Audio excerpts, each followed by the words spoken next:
Bienvenidos al Pulso Geopolítico de Intereconomía, en el que reflexionamos sobre la guerra comercial que ha desatado la administración Trump en tanto en cuanto desafío sobre el orden mundial, porque esa guerra comercial contra el resto del mundo plantea desafíos, cuestiones críticas para el conjunto, bien es cierto, de la comunidad internacional, pero especialmente para la Unión Europea. En el centro del conflicto se encuentra la tensión entre el deseo de Estados Unidos de mantener su posición hegemónica, porque a nadie le amarga un dulce, y la resistencia de otros actores internacionales que se niegan a ser intimidados, a lo que se suma el deseo de Estados Unidos de contar con las prerrogativas, las mismas que ha tenido hasta ahora, después desde la Segunda Guerra Mundial, básicamente, pero sin las consiguientes obligaciones. Desde una perspectiva geopolítica, la guerra comercial de Trump se puede interpretar como un intento de reafirmar el poder de Estados Unidos en un contexto que se le empezaba a ir de las manos, de creciente multipolaridad. Sin embargo, el enfoque asumido plantea una pregunta que es la capacidad de una sola nación, por mucho que sea la primera potencia mundial,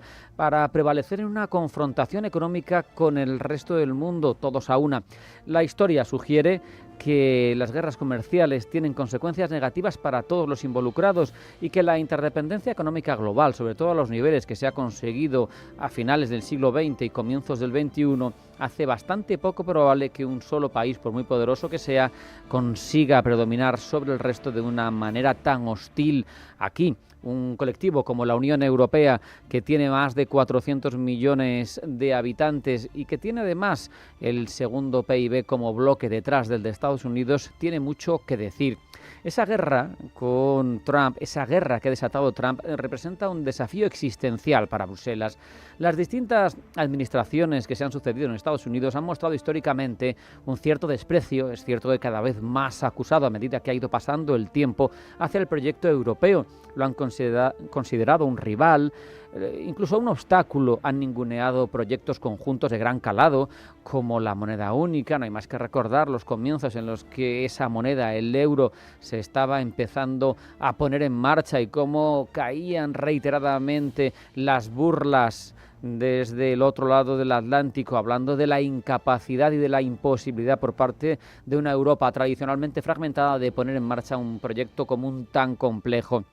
Por eso, si la respuesta de la Unión Europea a lo que son verdaderamente agresiones de Trump es débil o indecisa, se corre el riesgo de validar esa percepción, de perpetuar el ninguneo al que ha sido sometida la Unión Europea durante años. Pero además, este conflicto también le brinda a la Unión una oportunidad única para reafirmar su papel y su relevancia, no solo frente a Estados Unidos, también como bloque geopolítico mundial. Una respuesta que sea contundente y unida,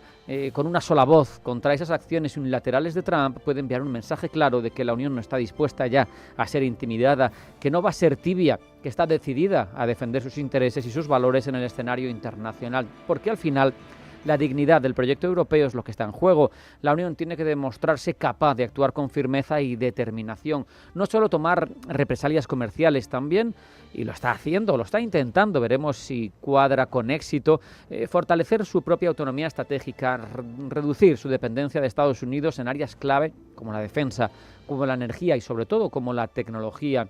Por eso, la guerra comercial al final puede hasta ser positiva para la Unión Europea, porque puede ser ese catalizador para la integración europea que no se ha tenido desde los comienzos, a pesar de un progresivo acercamiento de todo el proyecto, de toda la Unión y de cesiones de soberanía progresivas, pero que no terminaban de producirse de forma grave, de forma intensa. Quizá necesitaban una situación como esta que catalizara esas necesidades. No saldremos tampoco,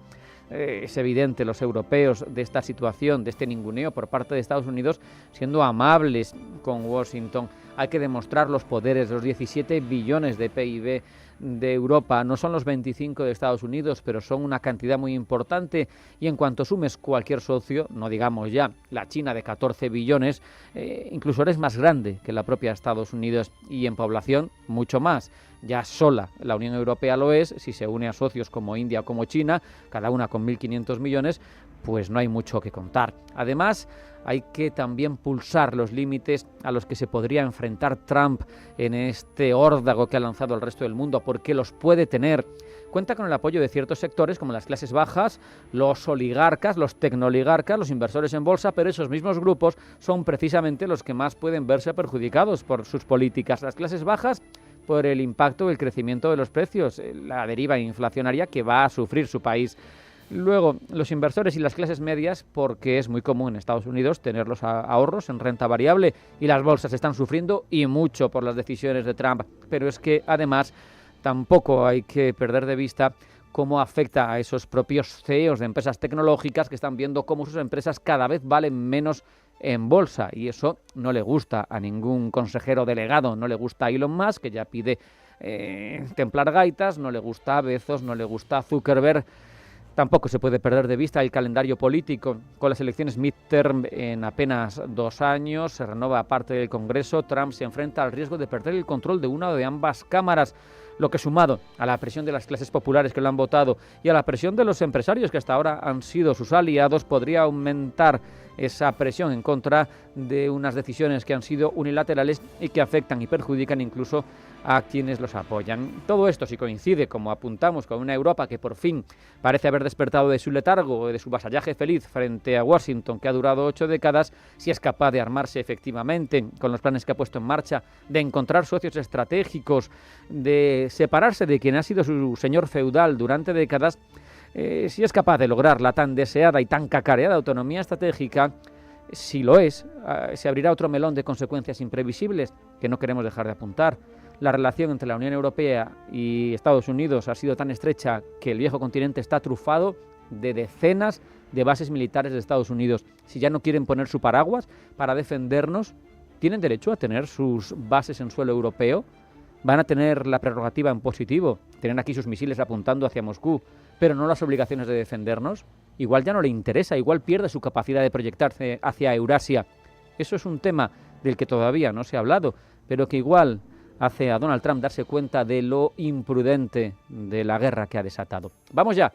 con los titulares después de una pequeña pausa. Los que la hora blanca del tronco no se marchen porque sigue Pulso Geopolítico en Intereconomía.